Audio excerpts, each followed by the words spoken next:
Hey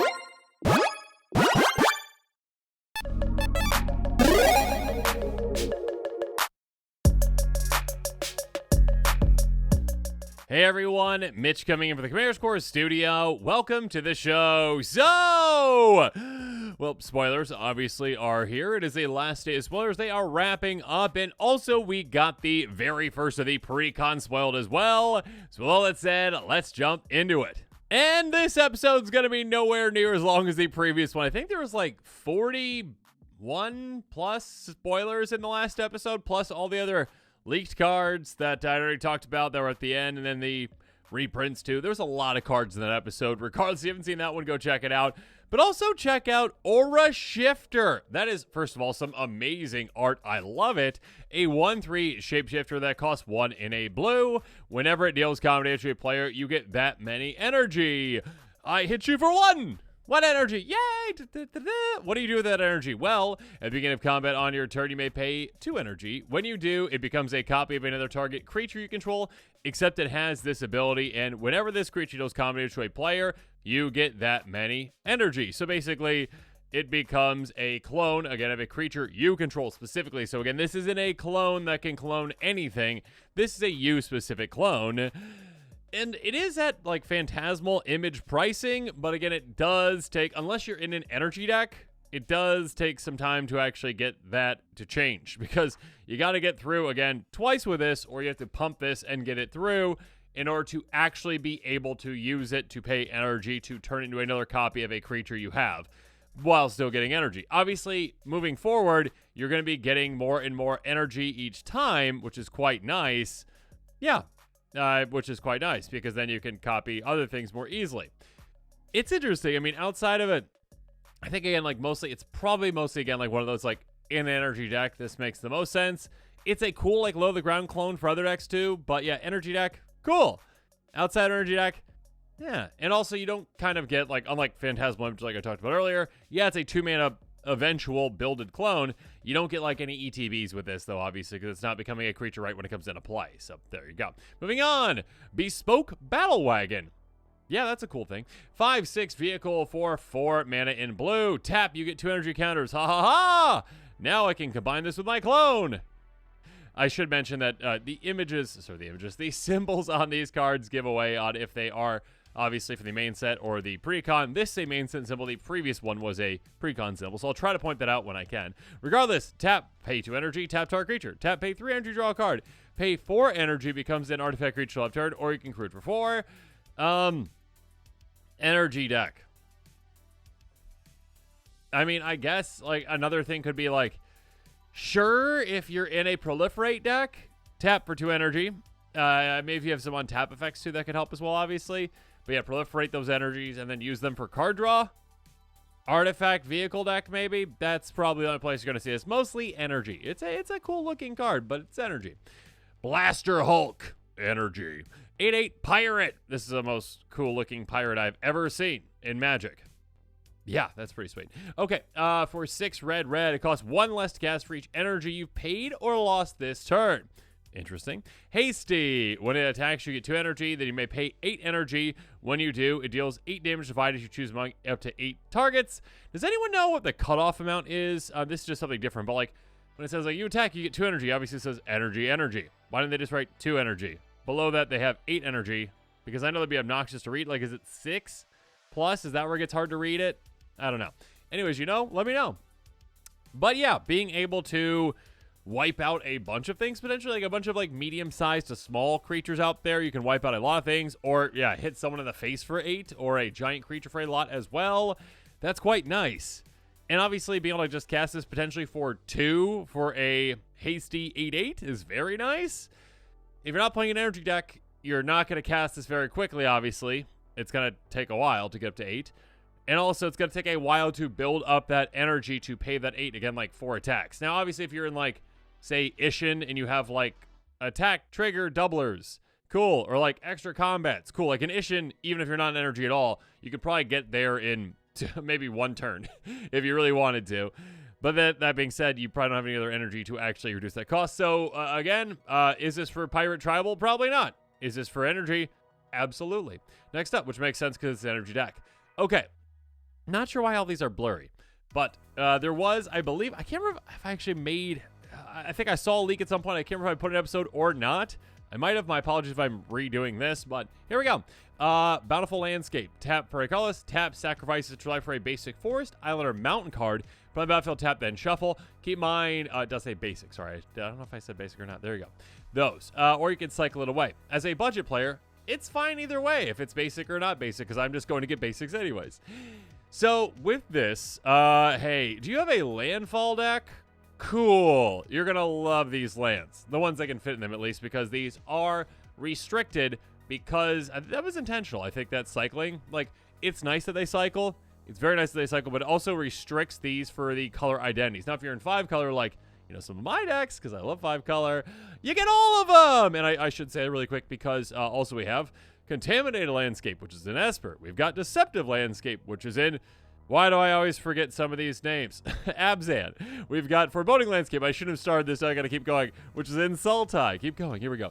Perilous Landscape, which is in Jeskai. We've got Seething Landscape in Grixis. We've got Shattered Landscape in, oh, I always mess up Mardu. There we go, Mardu. Sheltering Landscape, which is in Naya. We've got Tranquil Landscape in Bant. I always do better with, like, the original 5, right? Twisted Landscape, which is in Jund. And then we went too far. So there we go.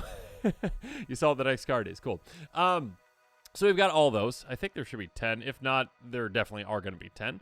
And yeah, all of them do the exact same thing, but within their colors and with their specific land types. It's very good for fixing. Like, these are for a deck that has, again, like 3 colors, exactly 3 colors, or, I mean, I guess you can't use them if they're in 2 color. If you're in exactly 3 colors, these are better than Evolving Wilds or Terramorphic Expanse. It might be better than Escape Tunnel as well, depending on your deck. Because obviously, those, you can't tap for mana unless you've got, like, Yawgmoth's Tomb or whatever in play. Urborg. Yeah, these can just tap for mana right away for colorless if you need that. But when you do need to fix your mana, you can, which is amazing. Also, they cycle, which is amazing. So yeah, cycling strategies, can absolutely love these.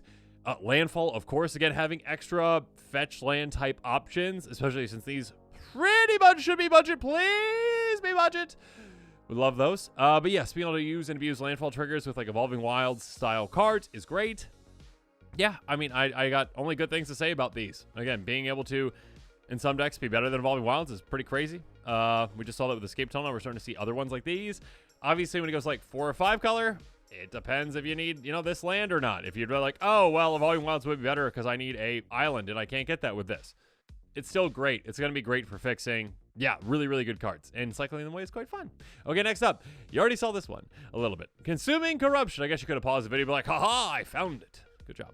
Instant for black. It deals X damage to a creature, Planeswalker, and you gain X life for X number of swamps you control. Yeah. Are you in mono black? Yay! This can be good removal and life gain. If not, no. Okay, unless I guess you have, like, again, Urborg, and you plan on getting out Urborg. There you go. Next up, Conversion Apparatus. An artifact for 3 that can tap for a colorless. And if that was it, that would be terrible. It'd be like a really old card. And they've had those. Anyways, pay 3, tap, you get 3 energy counters. Tap, pay 3 energy, add 3 mana, any combination of colors. So, this is... I mean, obviously, energy decks would like this, potentially, because it can be an energy generator for you, which is quite nice, and also can utilize energy to help you with mana fixing. When it comes to these 3 mana rocks that are not as efficient, because it's like, oh, okay, yeah, I need to actually, you know, tap for a colorless, no, just 1 mana, you know, it's not like Warden Power Silver taps for 2, or, you know, it doesn't, like, it has to give you a lot of extra utility. So is this a lot of extra utility? You kind of are like, what's that one that can store up counters on it? It's kind of like Coalition Relic, a little bit. This one, though, you have to pay to actually kind of store up those counters in a way. Let's say you aren't playing an energy deck or a proliferate deck. The only way to get energy counters is with this, okay? You tap to get those 3 energy counters. Great. Next turn, you can tap this for 3, and it's kind of like a mana storage for you in a way, like a weird way. You do kind of go down in mana slightly because you're like, okay, I am paying 3, just 3, to turn that into 3 mana of any colors. Great, on a later turn. But you're also tapping this, which you could have tapped for mana, so you're going down. So, like, is this for, like, decks outside of energy? It really depends. Like, if you have, like, let's say, like, a commander that maybe costs quite a bit, or like you have a big spell deck and you're like, okay, like I just need like my early turns to build up a lot of mana, I'm fine with wasting some resources early to ensure that I can kind of ramp and get there later. Like this again can just be a mana rock essentially at some point that does cost 3 and it taps for 3 in a turn for you, which is very, very efficient. But yeah, outside of, I'd say like most decks, the vast majority of decks out there are going to be, hey, do you have an energy deck? Cool, consider this. Or a proliferate deck can definitely consider this as well, because like once you get those 300 counters, if you've got a lot of proliferate type effects, you just can keep getting like 3 each turn potentially, and then this can just tap for 3 each turn. So yeah, definitely consider this you have proliferate as well. Moving on. Dreamtide Whale. Some of the coolest art you will see in this set, in my opinion. I love this one. It's a 7/5 whale for 3 mana in blue. Vanishing 2. Didn't expect to see Vanishing. So it's like, I'm here, bye. Okay, so Vanishing, for those who don't know, enters battlefield 2 time counters on it. Beginning of your upkeep, move a time counter from it. When the last one's removed, sacrifice it. So basically, if that next part, let's just pretend that next part doesn't exist, you would play this, you get 2 time counters on it, your next upkeep, you lose 1 counter, you swing with your whale, you're like, haha! And they're like, I chump block with my 1/1. You're like, oh darn, this is how trample does it. Okay. All right, next turn, upkeep. Oh no, it vanishes, it's gone. Well, that was lame. But the good part about this is something else. When a player casts their second spell each turn, proliferate. My goodness. Whales will live forever. Kind of. So, with this one, yeah, if you're in a proliferate strategy, first of all, being able to just have, whenever any player casts their second spell each turn you proliferate, lovely. Absolutely lovely. Because here's the thing. Players in Commander like to play spells. And so here's the thing. If you're playing spells, great. You can just proliferate yourself. And if you've got a bunch of other counters that you like to proliferate, great, do that. But your opponents also might play multiple spells in a turn. And when they do that, you get to actually proliferate. And you get extra things. You get to keep building up counters on this. And again, if you're in a proliferate type strategy, you're probably going to get to keep this perpetually in play. There probably aren't going to be times where you're like, oh no, I don't have any way to proliferate. I mean, I guess with this you do. But you'd have to have 2 spells. But let's say you don't. If you don't have any other way, then yeah, sure. You might have sometimes where this just vanishes away, but most of the time it's going to be a 7/5 that stays in play for you, which is a big threat. But perhaps more importantly, and again in those strategies, this is a permanent on the board that can help you proliferate again and again and again.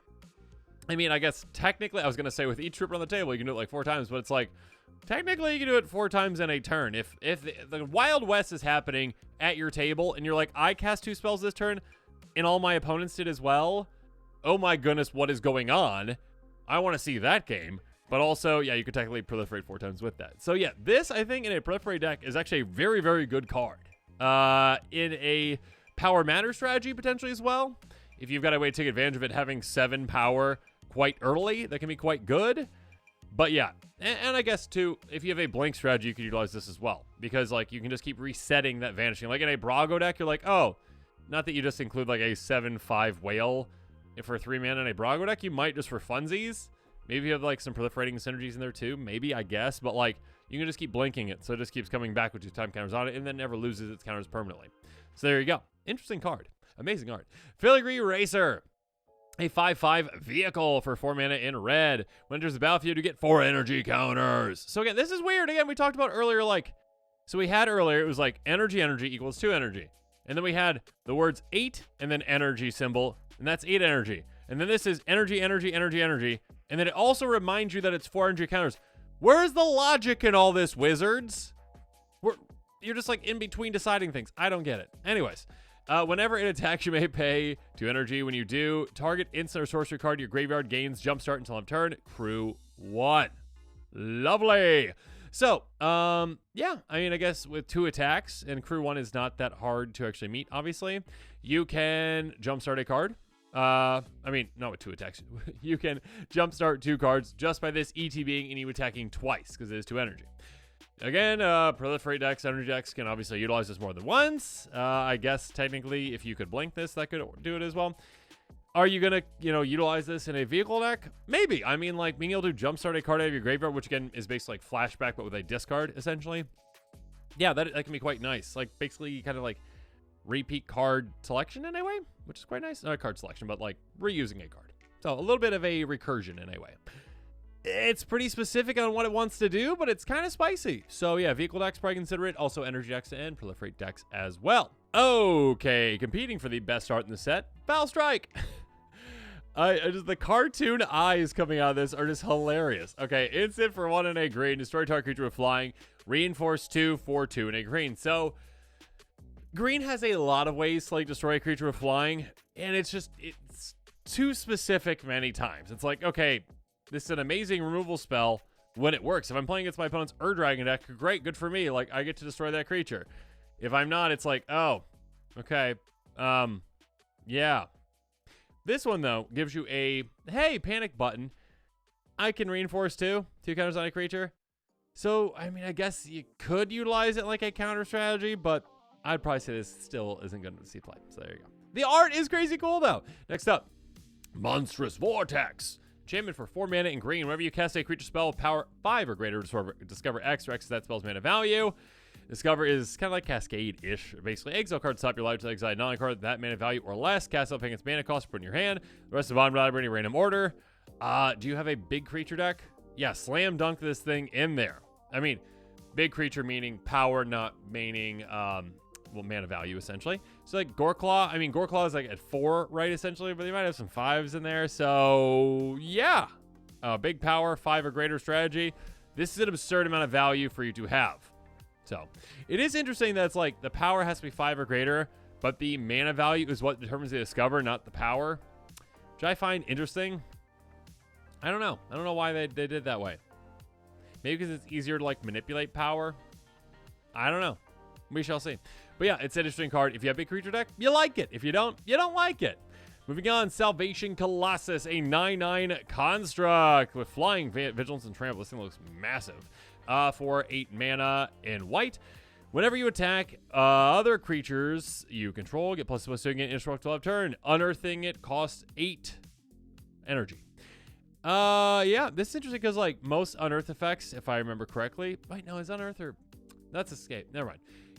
Unearth is, yes, this is the same one. Okay, so 8 energy, obviously, like if you're in an energy deck, you've got a way to get this back, probably, right? And that is a pretty good effect to get it back. It's like a one-off get it back, but still, the thing is, if you're not in energy, you still might consider this because it's a really heavy hitting creature, like 9/9, flying, vigilance, trample.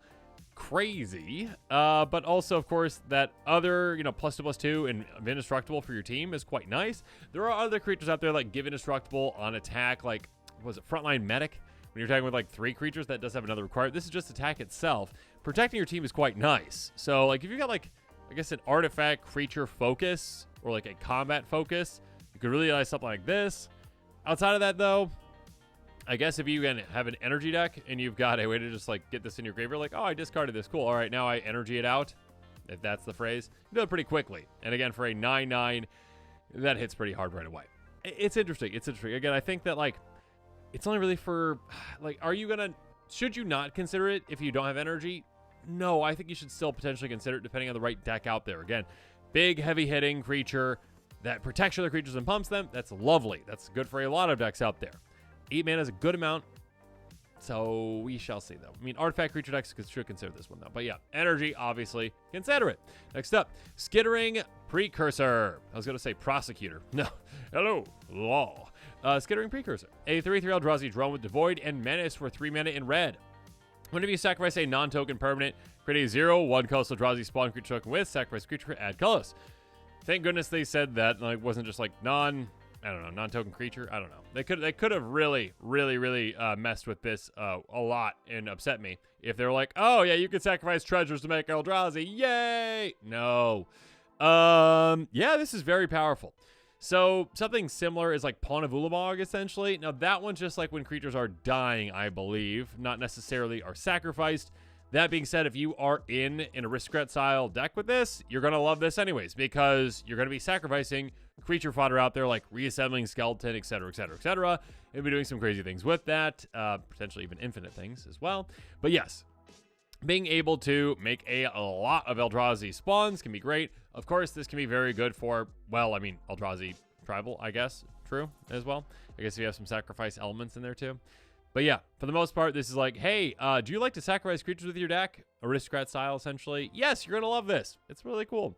Moving on. Solar Transformer. An artifact for 2. Enters battlefield, tap. When it enters battlefield, you get 3 energy. Tap for a colorless, and we could just stop there, and I'd still be happy.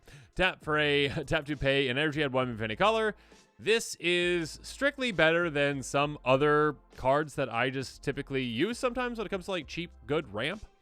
This is a really good, ramp spell. Again, typically these days we are getting more of the, hey, it's at 3 mana and it's not that efficient, but it does this other thing that's fun, which some of them are really cool and really good. That being said, for the most part, I'm still going to take the mana ramp at 2 because I need to go a little bit faster than at 3 with an inefficiency. Though, like, whatever that one midnight clock is and that kind of stuff. Like, that's nice. That's very nice to be like, oh, I could reset my hand. Lovely. But at 2 mana, I'm fine with, again, one that just enters the battlefield, tap, can tap for a colorless. It depends on, obviously, like, Arcane Signet is much better. Yes, sure. This is still very good, though. Again, low to the ground. Sure, you can't utilize it right away. That's okay.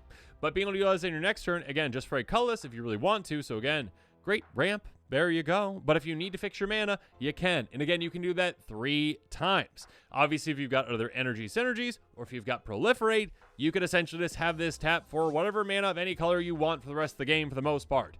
And again, it's basically just a slightly slower Arcane Signet, and there's not too many of those things out there. Like, I guess, Felwar sounds like slower, but it's like more dependent. It's a pretty good card. There are definitely going to be some people out there like, I always need my mana fixing. I don't want one that doesn't fix my mana. Okay, well, if you're in, again, a 1-color deck, definitely. 2-color deck, yeah.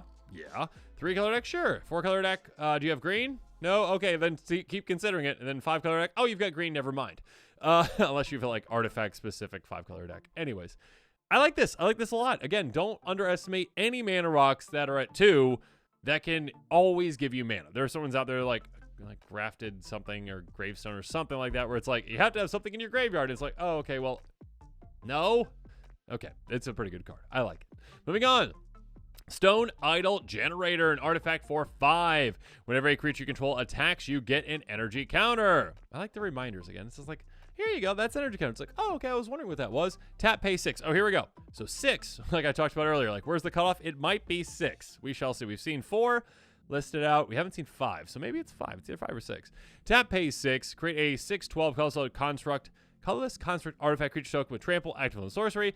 This is a callback to, I think, Ancient Stone Idol. Is that the one? When it dies, you make a 6/12. Also, ironically, when you're attacking, you get and cast it for cheaper. This one's like, no. You attack, you get energy. So yeah, obviously, energy decks will love this because, again, it's for every single creature. It's not just like you attack with 1, you attack with 10 creatures, you get 1. No. You get 10. So this can give you a lot of energy out their game, which is amazing. But also, yeah, just the more creatures you attack with, the more times you can activate this throughout the game. If you attack with 6 each turn, you can keep making these over and over and over again, which is lovely. And a 6/12 is really hard to, hard to block, but, a trample, it's hard to block. But yeah, it's hard to take out because, again, 12 toughness is a ton. So, yeah, lovely. Populate decks to consider this one. Energy decks, of course. But yeah, outside of energy decks, like going wide strategies can consider this as well. Being like, okay, I can just keep making a 6/12 every single turn. Yeah, sign me up for that for a 5 mana artifact. Lovely. Proliferate decks as well. Yeah, lots of good cards. Lots of good cards to consider with it. Territory color. Color. Like I was thinking like color, like coloring a book. No, color like as in calling things. An Eldrazi for 7/5 Devoid Reach for 5 mana in green. Landfall. Whenever land is battlefield, you control the top card of your library. It's a creature card you may reveal, put in your hand. If you don't put the card in your hand, you may put it in your graveyard. Interesting. So like Landfall has a ton of amazing cards. Will this make the cut? Tough to say because this is potential card advantage as well as card selection because let's say you don't hit a creature off the top. You can still be like, oh, okay, well, that's a land. I don't need a land. So, like, let's just put that in my graveyard. And also, like, self-mill decks can enjoy this as well because some decks that care about their graveyards can enjoy that. But yeah, if you keep hitting creatures, that's just card advantage every single time you hit a land, which is amazing, awesome, and great.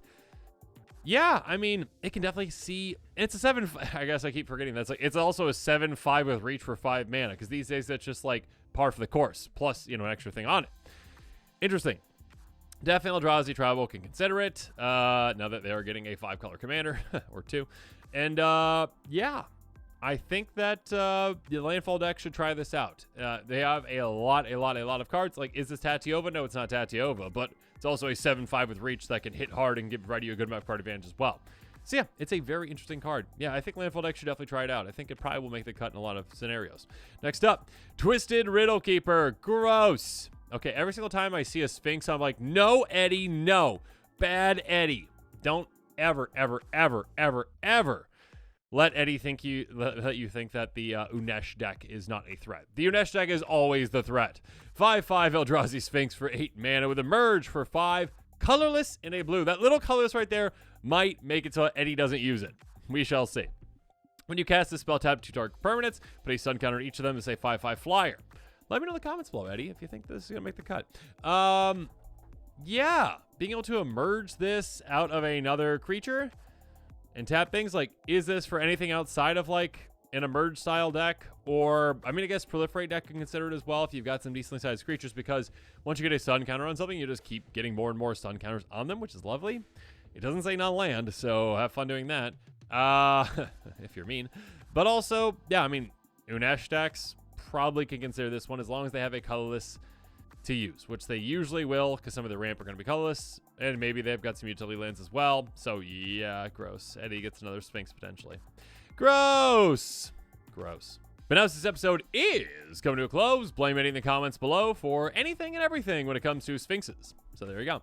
Also, I forgot to mention this, I think, or maybe I did. At the end of this episode, there are going to be the cards that were already leaked that I already talked about on previous episodes. So now they're just officially confirmed. Some of them are, so you'll see those images, and also some reprints that were revealed as well, including some giant ones. So make sure you check that out. Comment below your thoughts on all this, and of course, as always, thanks again, and have a good one.